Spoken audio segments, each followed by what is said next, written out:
Hey folks, Eric here. Welcome back to my kitchen. Today I'm going to take you through a journey on how do I make my version of chicken butter masala. Today we're actually making a serving for 7 people, so it's going to be a higher amount than usual. But still, I think this whole thing is going to cost about $25 or so. Then being the most expensive thing is probably going to be the chicken and the naan, and then make it with some basmati rice. So stay tuned, and looking forward to talking to you guys. So we have about 4 pounds of chicken breast here cut up. You can use chicken thigh, turkey, whichever you choose. Here we have chicken breast. We bought it for $1.97 a pound.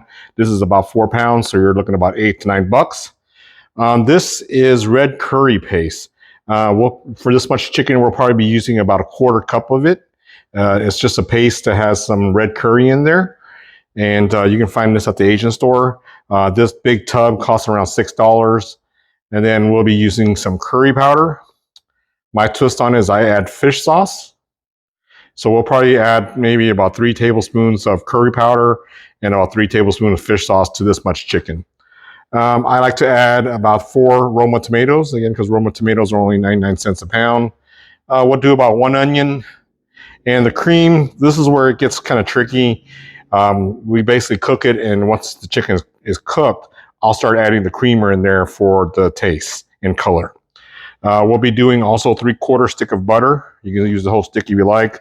I'm trying to cut back a little bit, and then some minced garlic. Quick edit, folks. I forgot we've got to add a small can of tomato paste in here. This is a 6-ounce can. They run about $1. To the magic of television, we have diced onions. So now we'll proceed to dicing up our tomatoes. I like to just go ahead and cut that. Again, not waste, but you definitely don't want the cap.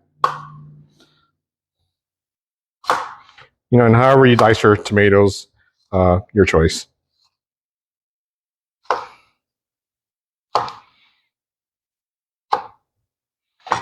Because it doesn't have to be perfect, because once you start cooking, it's going to cook down on, and then, reduce.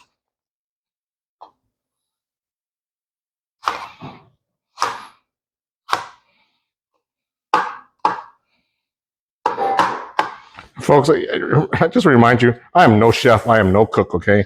Just having fun, sharing you guys ideas and thoughts. I've been getting some messages, oh, that's not how cooks do it. Go hire a cook, right? I'm just doing, like I said, I'm just sharing how we do it. If I was a cook or a professional chef, I'd probably be doing this for fun.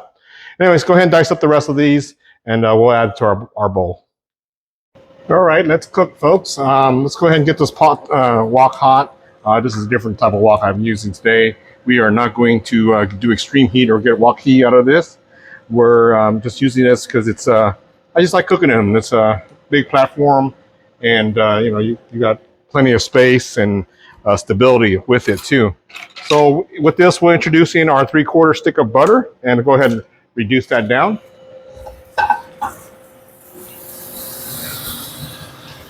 So to prevent butter from browning, I found that you add a little oil, which I already did too late here, but just add a little oil to there, helps prevent it from browning too far. Yeah, like I said, I think I got this one a little bit too hot already. So anyways, we're gonna reduce that, and then throw in our onions.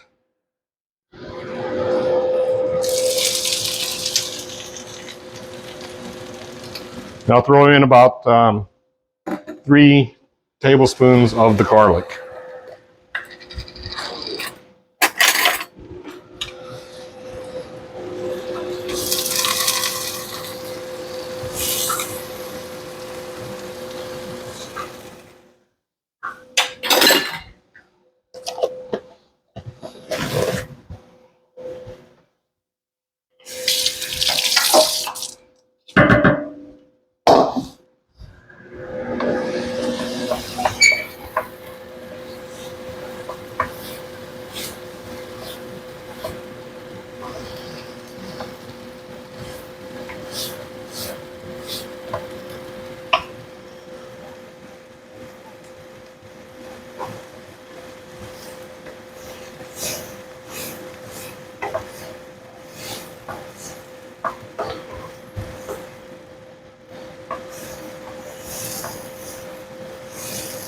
And at this point, I'm just going to go ahead and throw the chicken there and cook it all together.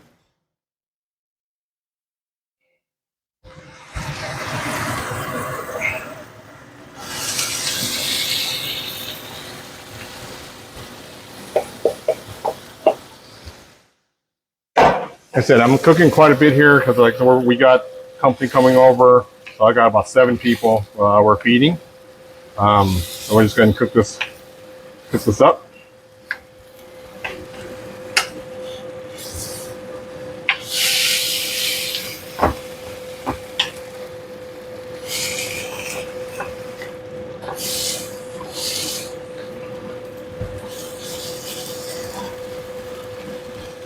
So some of you guys may be thinking this guy's crazy. He's cooking the onions and garlic and chicken together all at the same time.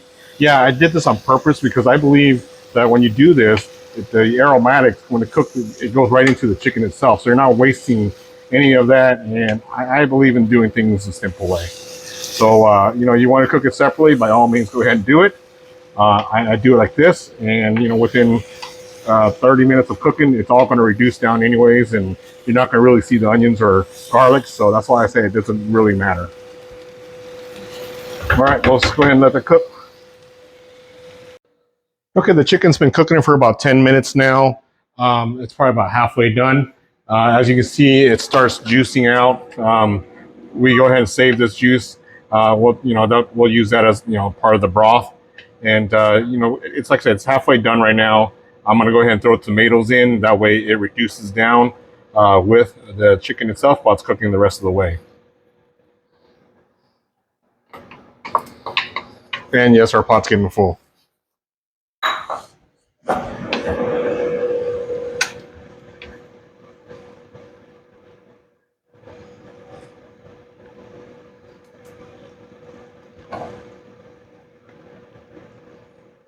But this will further reduce in the next 10 minutes. All right, we're about 20 minutes in. You guys, I'm cooking this a lot longer because amount of chicken we had in there. Again, if you're making this for 1 or 2 people, definitely do not need to cook it that long. So on a separate bowl, I went ahead and mixed in the red pepper paste, tomato paste, and the garlic powder. The curry powder, yellow curry powder. So we're gonna mix this in here.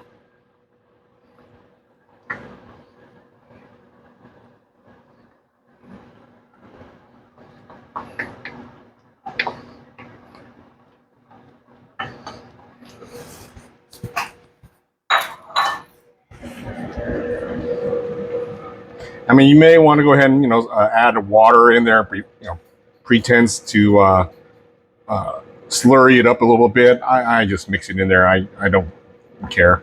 But if you want to, by all means, please do that.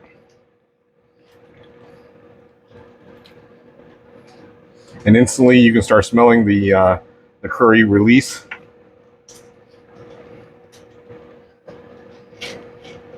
And according to how you cook this, how much chicken and water there is, you may have to add a little bit more curry, either red or yellow curry, to flavor. Like I said, all personal preference there. I'm just going to go ahead and mix this up and bring it back to a boil, and then taste it, and then move forward.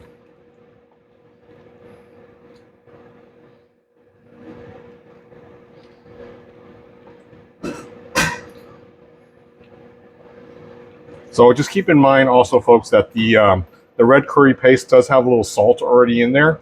So, just don't go, I always do the fish sauce or salt afterwards, after it reduces a little bit. That way you can get a very, a better idea of how salty it is. Plus, remember also when you add in the creamer, it's going to reduce that a little bit too.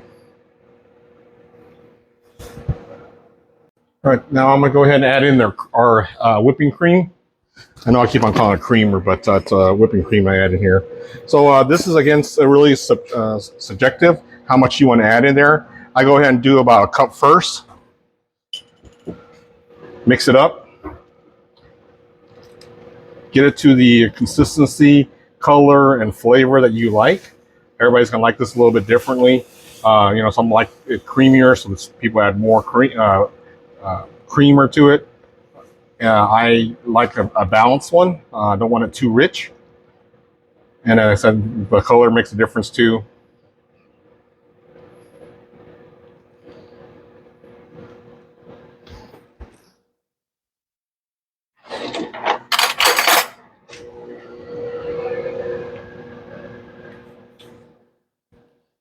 So I just tried it. It's a little bland. So we're going to add our wonderful fish sauce in there.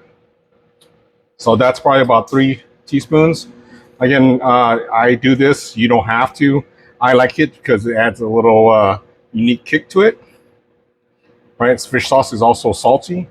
Instead of using salt itself, I get the flavor of the fish sauce in here.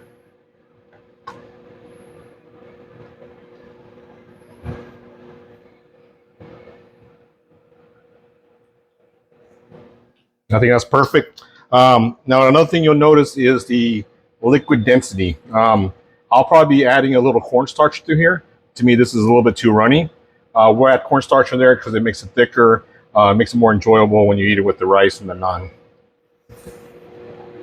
So I'm not sure who all needs to know this, but when you're trying to use cornstarch as a thickener, don't just throw it into the hot soup or whatever roux you're making, because it's going to clump on you. Same way you make gravy, right?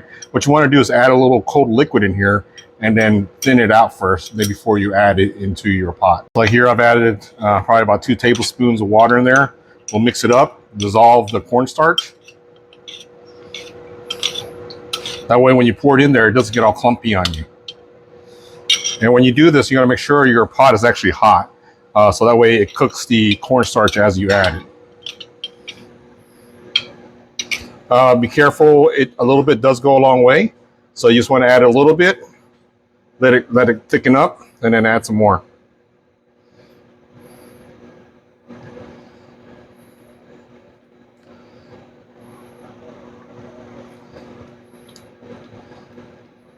And if you accidentally make it too thick, you can always actually just reduce it by adding a little bit more liquid to it again.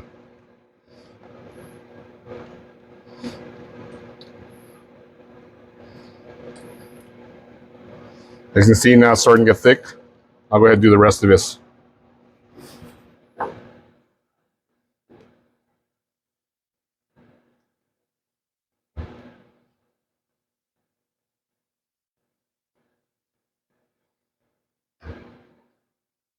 And here you have it, folks, my version, my take on chicken butter masala with naan and basmati rice.